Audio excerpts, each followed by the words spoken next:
Lecture audio, Médical Médium, le miracle de la guérison, partie 2.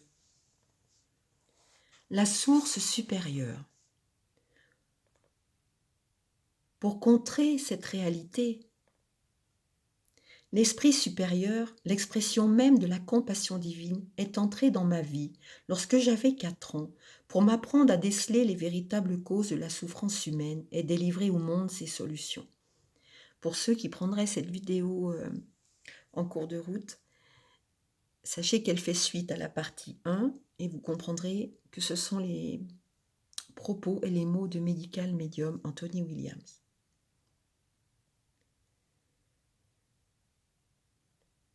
Si vous voulez en savoir davantage, vous découvrirez mon histoire dans mon premier livre, Médical Médium. L'esprit qui m'a appris très tôt à réaliser des scans physiques semblables à des IRM, capables de révéler les blocages, maladies, infections, zones de troubles et problèmes antérieurs, s'adresse à moi avec clarté et précision, comme un ami qui se tiendrait à mes côtés et m'informerait sur les symptômes de ceux qui m'entourent. Nous nous voyons, nous connaissons vos combats. Nous vous voyons, nous connaissons vos combats et refusons qu'ils perdurent. Ma mission est de vous communiquer les informations de l'esprit afin que vous puissiez vous élever au-dessus de cette mer de confusion, le tumulte et la rhétorique des tendances actuelles en matière de santé, afin de vivre comme vous l'entendez. Le contenu de ce livre est authentique, est tout à votre avantage. Il ne ressemble pas aux autres ouvrages sur la santé et contient une telle gamme d'informations que vous pourrez tout à loisir revenir en arrière et relire ce que vous avez déjà lu pour vous assurer de l'avoir assimilé. Parfois, ces informations vont à l'inverse de ce que vous connaissez. D'autres fois, elles sont proches de certaines sources, mais dotées de différences subtiles et essentielles. Leur point commun est qu'elles incarnent la vérité. Ce ne sont pas des théories recyclées, conçues pour donner l'impression d'offrir une nouvelle appréhension des symptômes ou maladies chroniques. Ici, l'information n'est pas issue de groupes d'intérêt, de lobbyistes, de personnes influentes, ni liées à des financements soumis à des conditions, des recherches inachevées, des dessous de table, des systèmes de croyances ou des pièges à la mode. Ces obstacles empêchent la recherche médicale et la science de franchir les étapes nécessaires à la compréhension de la maladie chronique et à sa rémission. Si vous êtes un scientifique et avancez une théorie, vous devez trouver des investisseurs. Cela signifie que vous devez leur démontrer vos découvertes. S'ils apprécient votre argumentaire, c'est généralement parce qu'ils attendent un résultat et ils ne financeront votre entreprise que pour cette seule raison. Ce qui s'accompagne d'une terrible pression pour produire des résultats favorables et tangibles et des preuves justifiant les sommes investies. S'ils gâchent leur chance, les scientifiques qui se retrouvent dans cette position craignent de ne plus parvenir à convaincre un autre investisseur et de revoir leur nom entaché au sein de la profession. Cela laisse peu d'espoir pour suivre ce qui est censé être la voie naturelle de la recherche.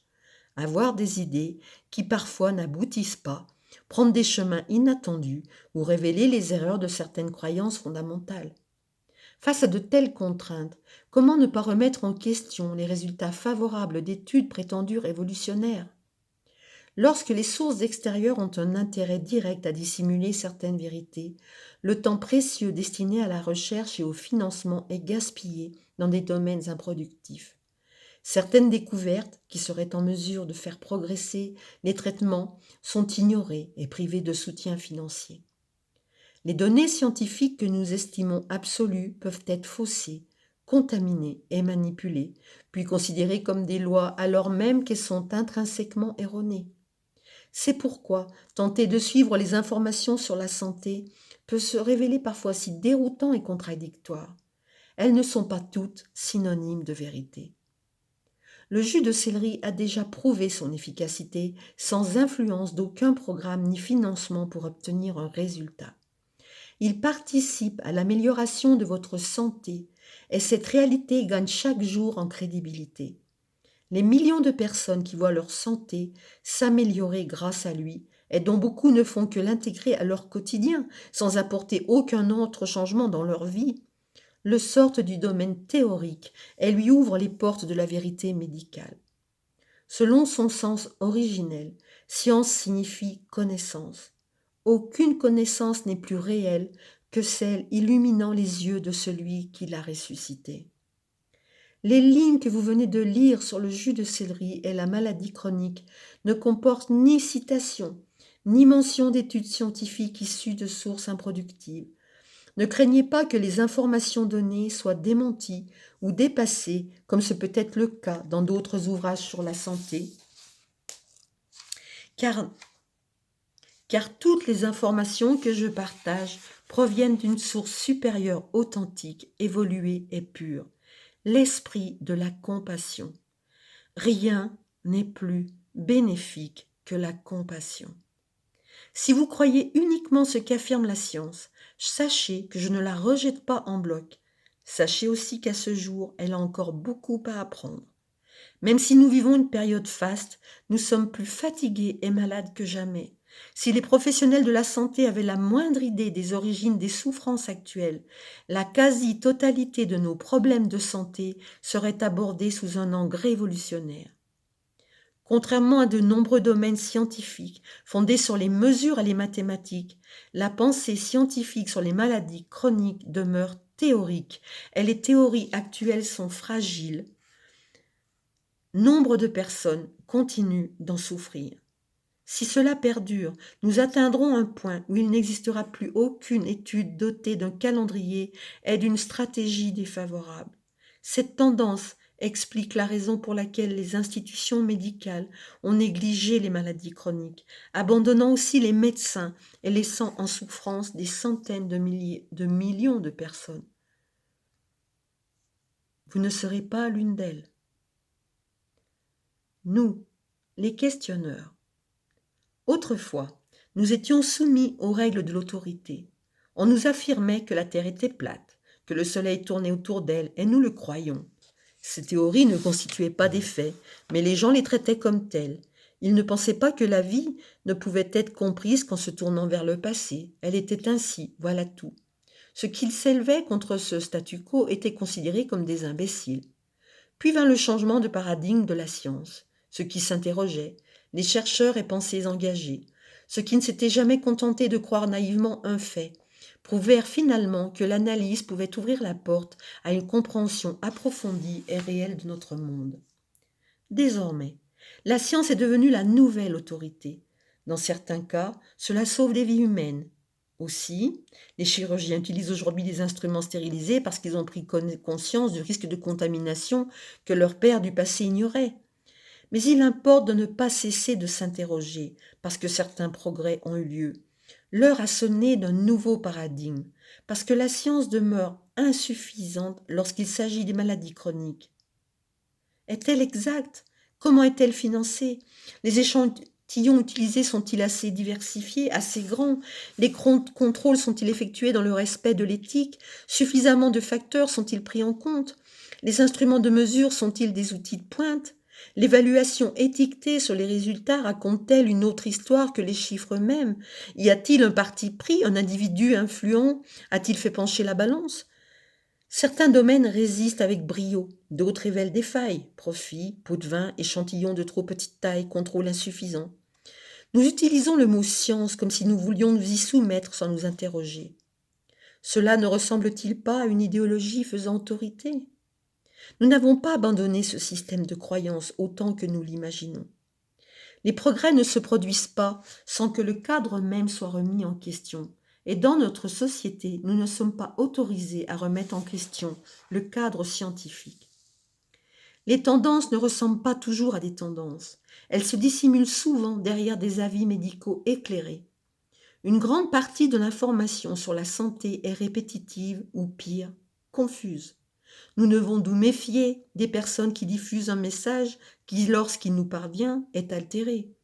Aujourd'hui, dans un effort frénétique pour obtenir un contenu, certaines études sont publiées à la hâte et sur la base de sources prétendument solides.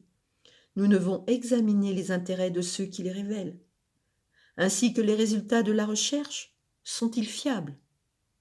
La science est utilisée trop souvent comme un mécanisme d'attaque. Son nom même donne l'illusion que tout est possible. Prenons l'exemple des guerres alimentaires.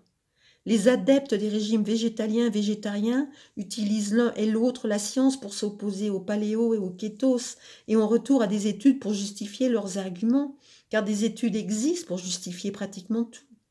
Lorsque la science ne suffit plus, les participants de la guerre alimentaire jouent sur l'aspect émotionnel du système de croyance de l'autre. Les végétaliens et les végétariens accusent les paléos et les kétos de tuer des animaux. Les paléos et les kétos accusent les végétaliens et les végétariens de s'affamer et d'affamer leurs enfants. Quoi qu'il en soit, ils connaissent tous des problèmes de santé que ni eux ni la science n'appréhendent. S'améliorer ne consiste pas à choisir un camp ou un système de croyance, même s'il se fonde sur des rapports issus d'études scientifiques, mais de comprendre notre cerveau et notre corps et de leur offrir ce dont ils ont besoin. Nous n'y parviendrons pas en assimilant la science à Dieu et en considérant comme des aliénés ceux qui remettent en question les théories et les découvertes. La science veille sur la science. Si les professionnels de la santé ont individuellement les meilleures intentions du monde, l'industrie globale ne se concentre pas sur le soin de la personne, mais se soucie d'elle-même puisqu'elle doit défendre son autorité. Il s'agit de s'impliquer personnellement sur le plan le plus chronique. Soyons honnêtes, même aujourd'hui, la science révèle parfois des failles dans certains domaines concrets. Si vous avez déjà entendu parler de retour de prothèses de la hanche ou de filets hernières, vous comprenez de quoi je parle. Ce sont des éléments tangibles, conçus selon des normes scientifiques précises, qui ont subi des tests scientifiques rigoureux avant d'être diffusés sur le marché. Mais même ce processus hautement scientifique ne constitue pas une garantie. Certains produits révèlent des problèmes inattendus, et un domaine de la science qui semblait incontestable peut s'avérer faillible. Imaginez dès lors les doutes subsistant dans l'appréhension scientifique des maladies chroniques et la capacité du jus de céleri à les soulager. Il ne s'agit pas d'un appareil que vous pouvez mesurer et analyser, mais d'un élément actif du corps humain. Or, nous savons tous que le corps humain constitue l'un des plus grands miracles et mystères de la vie. Si le jus de céleri contient des composés chimiques encore ignorés par la science et que ces composés s'attaquent à des problèmes tout aussi ignorés, comment faire confiance à une source affirmant qu'il est inutile et ses effets inexistants? Je le répète, la science est une quête humaine incessante, surtout lorsqu'il s'agit de décoder les mécanismes corporels. Elle demande vigilance, réceptivité et adaptabilité pour progresser. Si vous n'avez jamais connu de problème de santé, ni souffert durant des années sans que votre mal soit expliqué, ou si vous faites confiance au système de croyance médicale, scientifique ou nutritionnelle, j'espère que vous lisez ces mots avec curiosité et ouverture d'esprit. Les causes des symptômes et souffrances chroniques si répandues sont beaucoup plus importantes que les découvertes actuelles de la science ne le laissent imaginer. Ce que vous venez de lire ne ressemble à aucune information connue sur les problèmes de santé chronique et a permis de venir en aide à des milliers de personnes en cours des dernières décennies. Tous ensemble. Depuis que j'ai commencé à partager les informations de l'esprit, j'ai eu la chance de constater leurs bienfaits chez une multitude de personnes. Avec la publication de la série Medical Medium, je suis encore plus émue de voir cette information se répandre à travers le monde et aider des milliers d'autres personnes. Mais j'ai également remarqué que certains de ces messages étaient manipulés par des individus ambitieux, désireux de remporter grâce à eux des louanges et la notoriété, visant le cœur de la souffrance, son nerf sensible et en tirant profit. Ce n'est pas ainsi que le don de l'esprit est censé être utilisé. L'esprit est une voie destinée à ceux qui sont en quête de réponses, une source indépendante d'un système pétri de pièges qui ont gâché tant de vies. Nous avons pour mission de former des spécialistes susceptibles de diffuser ce message charitable au nom de l'aide à apporter aux autres. Je leur en suis infiniment reconnaissant. Le danger surgit lorsque cette information est falsifiée, déformée et mêlée à la désinformation d'un courant à la mode, modifiée juste assez pour paraître originale ou détournée ouvertement et attribuée à des sources apparemment crédibles qui fuient la vérité. Je le dis afin que vous sachiez comment vous protéger et protégez vos êtres chers de la confusion et de l'erreur. Ce livre n'est pas une redite de tout ce que vous avez déjà pu lire. Il ne s'agit pas d'un système de croyances qui rejette la responsabilité sur vos gènes, des mécanismes corporels défaillants ou vante un régime hyperprotéiné pour soulager vos symptômes. Cette information est inédite. Elle offre une perspective innovante sur les affections qui paralysent tant de personnes et de nouvelles solutions. Je comprends votre méfiance. Nous avons l'habitude de réagir, de juger, peut-être poussés par un instinct qui nous protège ou qui parfois nous aide à traverser la vie. Dans ce cas, j'espère sincèrement vous aider à reconsidérer la situation.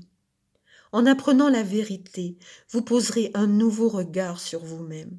Sinon, vous risquez de vous priver d'un soutien formidable pour vous-même, mais aussi pour autrui.